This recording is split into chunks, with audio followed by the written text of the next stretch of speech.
Hey, what's up, guys? Alex here in yet another episode of the advanced level endgame puzzle, 10th of May 2021 today. So let's take a look at the quick puzzle. So basically, it's Black's turn to play, and basically, we need to win from here. So 569 people have challenged this puzzle, and 510 have been successful ultimately, and 189 of which actually succeeded on their first try. So let's jump into the puzzle quickly. So it's Black's turn to play, and you immediately see that there are a few regions that are seems to be hot spots, which are namely H2 and D1, which is the last move from White probably is H1 to cut across to the corner and give like two choices to Black. So to kind of decide which one to go to, we can probably go by a quick rule of elimination. Uh, you definitely don't want to consider B7 or probably A4 and unnecessarily give up the corner to the left. So instead, what we want to kind of understand is where our playing field is. So we have two squares to the bottom left. We have probably 3 plus 1 square on the top left, and one more over here, and one more over here at H2. So the tendency to kind of like consider the board and the field is to try to see where is your strength. So over here, the bottom edge seems to be captured for white with linking a corner, and over here we have a nice wedge of four discs. I would say just looking on the board and the remaining squares being mostly on the left, I would pretty much want to try to retain as many discs as possible, maybe on the right. But if we were to consider both moves, over here black takes two discs and white takes three discs. But on the flip side, if black takes d1, we take a total of 6 plus 2, 8 discs, and we lose 2 discs for white to capture h2. So it's kind of then a bit of a dilemma to see whether which one makes more sense to play. So we need to try to figure out what's the best sequence. Of course, the trade-off here is if we allow white to play h2, we are not able to capture g2, which could prove to be a crucial disc finally in the end when we try to flip the last bit of the diagonal discs.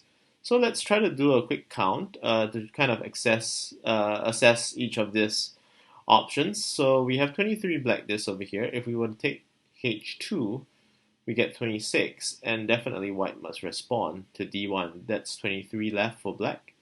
And let's see how else we could potentially play out the remaining sequence.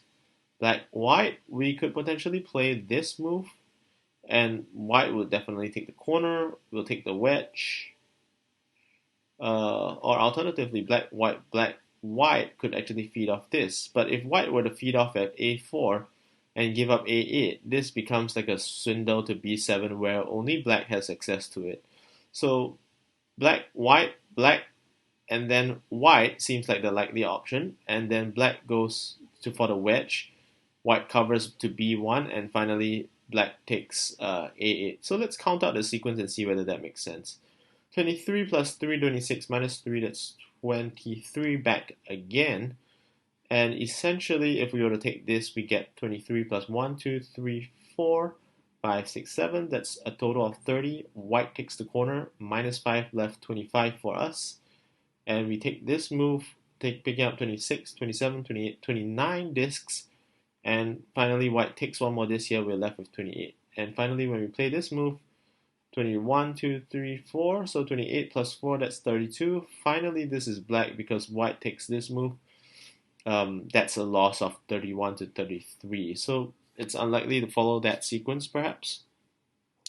So let's count out the other sequence just to be sure. So if black takes d1, we essentially secure 1, 2, 3, 4, 5, 6, 7, 8, 9 additional discs to the count of 23.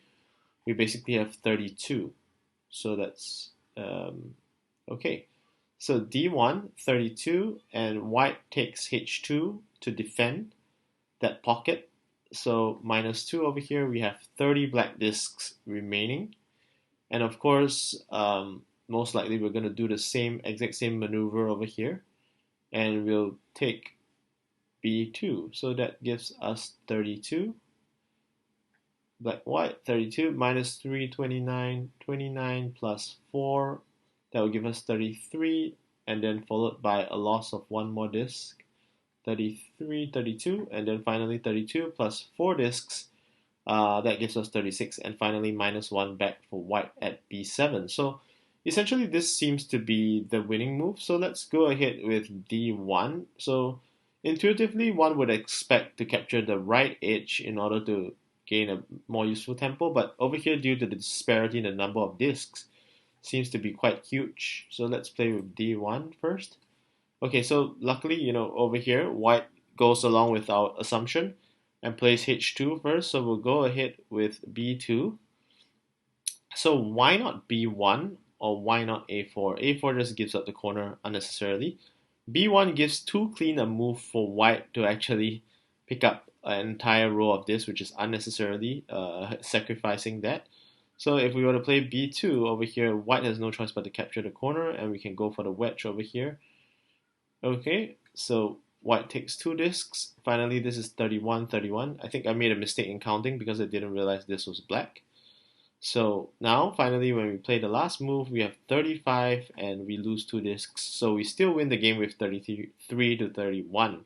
So if you manage to get the line and if you manage to understand the entire thought process of arriving at this end game, excellent, excellent work. So, yep, that's basically it for today's endgame puzzle. And thank you very much for joining me. And I hope you enjoyed the video. And I'll see you at the next episode. Goodbye.